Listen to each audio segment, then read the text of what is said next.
ये 13 दोष ऐसे हैं जिसके जीवन में होंगे तो उसको कभी शांति, कभी सुख, कभी ऐश्वर्य ये टिकेगा नहीं और दुर्गति निश्चित हो जाएगी। बहुत ध्यान से सुने। एक श्लोक में 6 दोष और दूसरे श्लोक में 7 दोष। उपासक को कभी इन दोषों को अपने अंदर टिकने नहीं देना चाहिए। और जो संसार के मार्ग में चल रहे हैं, अगर इन दोषों में चलेंगे तो वो जो आपके पुण्य कर्मों से ऐश्वर्य है भी वो नष्ट हो जाएगा। आप दुख, चिंता, शोक से ग्रसित होकर बड़ा दुख में जीवन व्यतीत करेंगे और आपकी गति बिगड़ जाएगी, दुर्गति हो जाएगी। ये 13 लिख लो दिमाग में, डायरी में, क्योंकि ये नोट हो रहा है, आवाज डाली जाएगी। आप बार बार सुन, इनसे बचिए। अपनी बड़ाई, अपनी प्रशंसा कभी अपने मुख से नहीं करना, नहीं तो आपके पुण्य नष्ट हो जाएंगे, बुद्धि भ्रष्ट माने गिर जाएगी। अगर परमार्थ में चल रहे हैं तो भी, और व्यवहार में तो पुण्य नष्ट हो ही जाएंगे। बुद्धि गिरी हुई तभी ऐसी बात होती है। और यह दोष बहुतायत है, ये बहुत प्रभावशाली है। अपनी बड़ाई मारना, इसको देख लो, पकड़ो, सत्संग है। अपने मुख से कभी अपनी बड़ाई ना करना।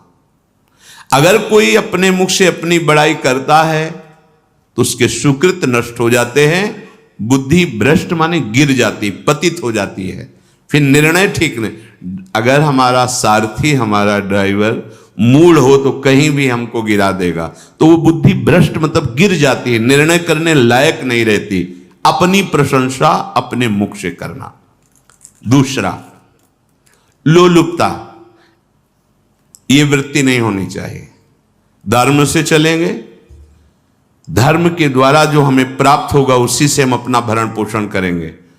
आपके बच्चे स्वस्थ होंगे, बुद्धिमान होंगे, परिवार में बहुत सुख और शांति होगी। भले दीपक की तरह जलो, बहुत काल तक रहेगी। लक्ष्मी जी भी आपके घर में बहुत काल, हम ये नहीं कहते कि बहुत नहीं, जितनी है बहुत सुख शांति से चलोगे। अगर लोलुपता करोगे, हिंसा, छल कपट, व्यभिचार, चोरी, ऐसे धन आ जाए, वो आएगा, लेकिन वो हाइलोजन की तरह आएगा, एकदम प्रकाश और फ्यूज, बिल्कुल अंधकार करके जाएगा। देख लेना, तुम्हारे जो सुख के हेतु हैं, तुम्हारा शरीर, तुम्हारे बच्चे, तुम्हारी पत्नी, तुम्हारा परिवार, उसको देख के तुम रात दिन जलोगे बिना आग के। ऐसे उनके आचरण होंगे, ऐसे उनके अंग होंगे, ऐसे उनके दिमाग होंगे, ऐसा उनका व्यवहार होगा। ये लोलुपता अगर उपासक में या किसी में है तो उसको नष्ट कर देती है। सावधान।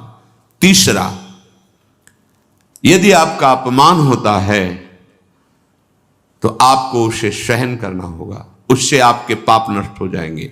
जो तनिक सा भी अपमान होने पर बहुत क्रोध करके दूसरे का अपकार करने लगता है, ये आपका पतन करा देगा, ये आपको फंसा देगा, हृदय जलेगा, अर्थव्यवस्था नष्ट होगी, पूरा परिवार दुखी होगा। जरा सा अपमान की संभावना में आप किसी से भी भिड़ गए, किसी से भी, वो ये प्रवृत्ति आपका पतन कर देगी। और अगर आप सह गए तो आपका सहना उसके लिए आग बन जाएगा। उमा क्षमा साप होते भारी, तुम्हें दंड देने की जरूरत नहीं, उसका एक कर्म ही उसे दंड दे देगा। आप शांत हो जाइए, आप सत्संगी हैं, आप शांत रहिए। चौथा, निरंतर क्रोध और उसका चिंतन। बैठे बैठे बस द्वेषियों का चिंतन ही हो रहा है, अंदर क्रोध का चिंतन और द्वेषियों का चिंतन ही हो रहा है। द्वेष भरी बातें, द्वेष भरे क्रियाएं, उन्हीं का चिंतन करके जलते रहना क्रोध से। उपासक को तो क्रोध करना ही नहीं चाहिए, बहुत शांत। ठीक है, अभ्यास में कभी क्रोध हो सकता है, उसको फिर समन करो, अंदर से प्रायश्चित, जैसा कि अब गलती हुई, आगे नहीं करेंगे। और व्यवहार में भी क्रोध को आप पीना सीखें। अगर बार बार आपका क्रोध प्रकट होता ही रहेगा, आपका स्वभाव बिगड़ जाएगा, आपके पुण्य नष्ट हो जाएंगे और आपका जीवन नष्ट हो जाएगा। देने वाला उतना दे देगा आपको, आनंदित रहो। पैसा खर्चा, सब पूरे जीवन का विध्वंस मचा दिया क्रोध ने। कहीं भी आप देखो, किसी से क्रोध करके देखो, फिर देखो तुम्हारा भजन चल रहा है, तुम्हारी वो आनंद वृत्ति है नहीं, जलोगे और वो जलन और गुस्सा दिलाएगी और वो बैठे बैठे जलो नहीं। ये क्रोध जो है, ये चाहे व्यवहार में हो चाहे परमार्थ में, दोनों की हानि करने वाला है। और आश्रित जनों की रक्षा ना करना। अगर कोई भाग कर आपके पास आ गया है, कोई पशु पक्षी या कोई मनुष्य, आपको चाहिए कि अब चाहे हमारे पहले प्राण जाएं, उसकी रक्षा करेंगे। सीवी जैसे तो कोई बिरले ही होते हैं, पर इतना जरूर ध्यान रहे, जैसे कोई पशु पक्षी किसी भय से आपकी सीमा के अंतर्गत आ गया है, अब उसकी रक्षा करनी है आपको। अगर आप स्वयं मार देते हैं या मरवा देते हैं, या आपके सुकृत नष्ट कर देगा, या आपकी दुर्गति का कारण बन जाएगा। और जो पाप कर्म उत्साहित होकर करते हैं, उपासक को तो बहुत सावधान रहना चाहिए, पर व्यवहार में भी जो नहीं करना चाहिए, अगर वो पाप कर्म आपके द्वारा मन में प्रेरित हो रहे हैं, संकल्प बन रहा है, क्रियाएं हो रही, दुर्गति पक्की, पुण्य नष्ट हो जाएंगे, दुख अशांति बढ़ती चली जाएगी, कभी शांति नहीं प्राप्त कर पाएंगे। ऐसा नहीं कि जो मन में आवे सो करें। पापाचरण निडर और उत्साहित होकर करना, अगर ऐसे लक्षण है, निश्चित दुर्गति होती है। ये 6, अपनी बहुत बड़ाई करने वाला अपने मुख से, लोलुपता, तनिक से अपमान में सहन ना करने वाला, निरंतर क्रोधी और आश्रित जनों की रक्षा न करने वाला, और निडर हर्षित होकर पाप कर्म करने वाला। दूसरे श्लोक में 7 है, 6 7। 1, संभोग का ही चिंतन करना, संभोग में ही मन लगाना, संभोग दूसरी स्त्रियों के साथ करने की भावना रखना, जीव नष्ट हो जाता है। ठीक है, धर्मयुक्त काम भगवान ने आदेश किया है। आपका पाणिग्रहण संस्कार हो गया है, संतानोत्पत्ति की भावना से कुछ पवित्र तिथियों का त्याग करते हुए चर्चा में हुई है। एक नियम है, एक आदेश है शास्त्र का। आप बहुत काम प्रवृत्ति वाले हैं तो प्रत्येक मास में जब माताएं बहनें पवित्र हो जाती मासिक धर्म से, तो जिनका पाणिग्रहण आपने किया, जो पत्नी स्वरूप हैं, वो ठीक है।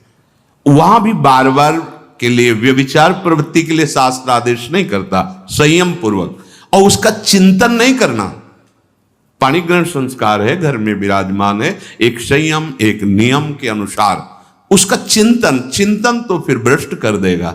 चिंतन प्रभु का करना है, चिंतन प्रभु की सेवा जो आपके कर्तव्य, इसके चिंतन से बचो। घातक है, बहुत बड़ा जहर है। अगर विषय चिंतन होने लगा तो मरोगे, जिंदा जलोगे, दुर्गति भी होगी। ये अंदर की जो आग है ना, कामाग्नि, ये इतनी बढ़ती चली जाएगी, तुम्हारे होश खराब हो जाएंगे कि मुझे क्या करना चाहिए क्या नहीं करना चाहिए। कोवा मदांधो मदना तुरोवा, अंधा हो जाएगा, नहीं दिखाई देगा अनुजा तनुजा क्या है कौन है, कुछ नहीं, भ्रष्ट बुद्धि। संभोग का चिंतन नहीं।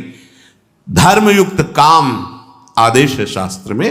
यदि आप प्रवृत्ति मार्ग में हैं तो अपनी पत्नी को जो पाणिग्रहण स्वीकार किया है, वहां भी पवित्र तिथियों का त्याग करते हुए, एकादशी है, रामनवमी है, नवदुर्गा है, जन्माष्टमी है, राधाष्टमी, जो पवित्र तिथियों का त्याग करते हुए, और ऐसे जो मर्यादाएं हैं उसके अनुसार, और कहीं पराई स्त्री के साथ संभोग की बात, निश्चित दुर्गति पक्की है।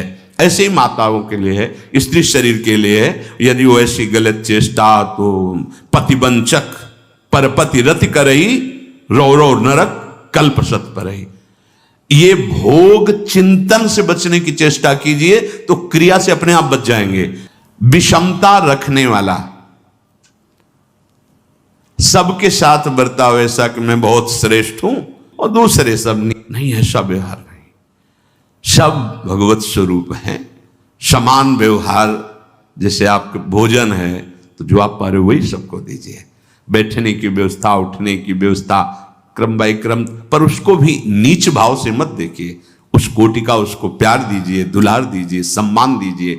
इतनी विषमता ना फैलाते रहें अपने जीवन में कि आप सबके निंदा के पात्र बन जाए। विषमता नहीं, सबको प्यार। हाँ ठीक है, पुत्र का अलग प्यार है, भाई का अलग प्यार है, पिता का अलग प्यार है, पर हमारा व्यवहार प्रीति युक्त होना चाहिए, विषमता भरा नहीं होना चाहिए। अगर हमारे चित्त में विषमता ही रही तो संसार है, प्रभु नहीं है। जीत विषम संसार कीर्ति जग बिस्तरे। जो विषमता पर विजय प्राप्त कर लेता है वही भगवत प्राप्ति का अधिकारी। ये विषमता बहुत बड़ी हानि है। तीसरी बात, अत्यंत मानी होना।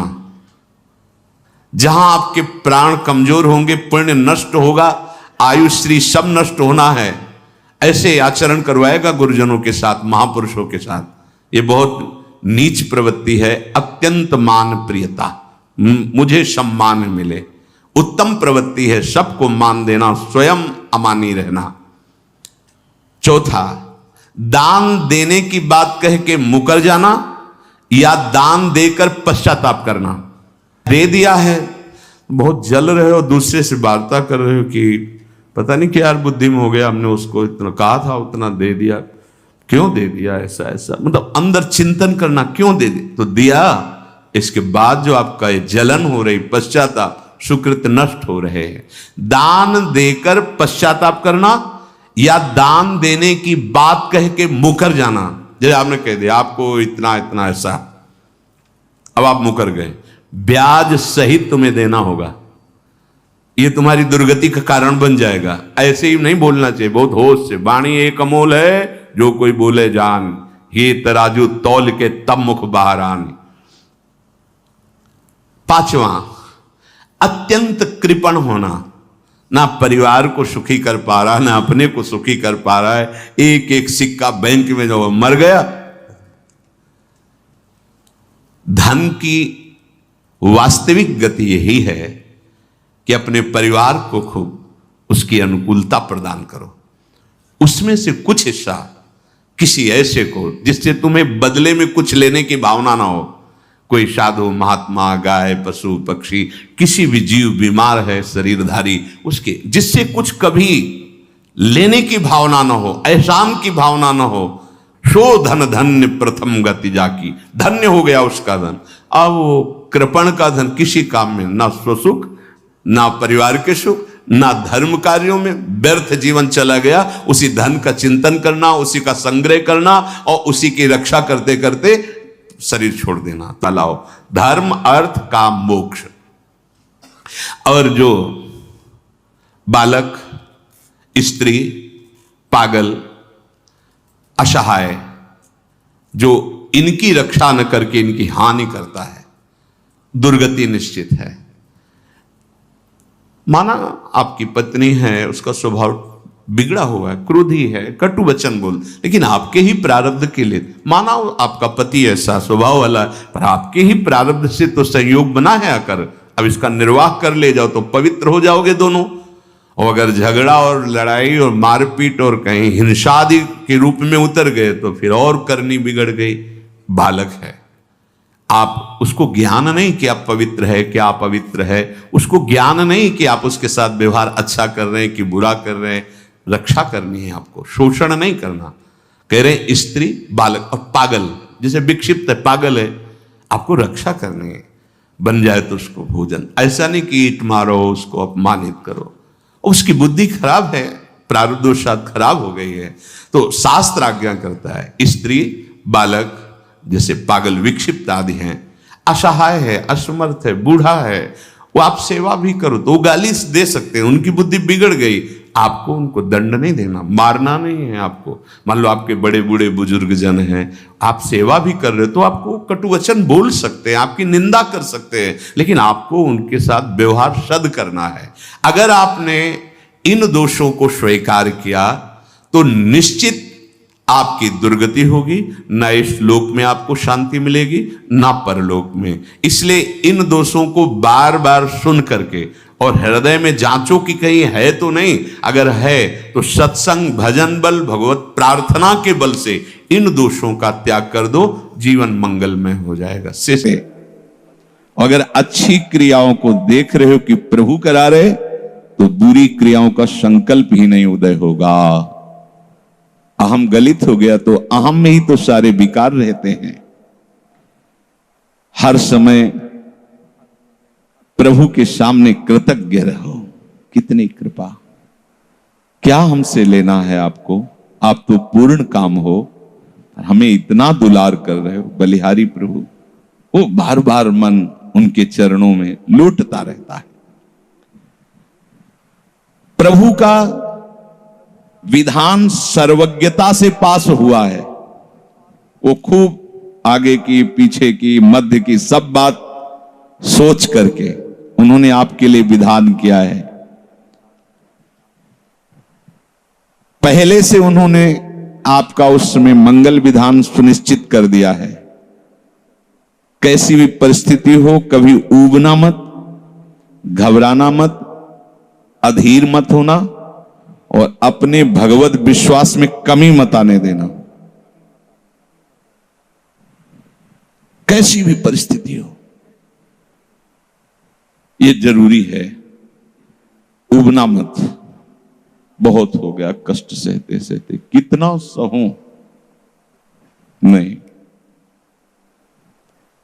ये अगर ऐसा आ रहा है तो भी आप भगवद आश्रित नहीं हुए। नहीं, ऐसा आ ही नहीं सकता। बड़ा आनंद आता है कष्ट में, बड़ा आनंद आता है।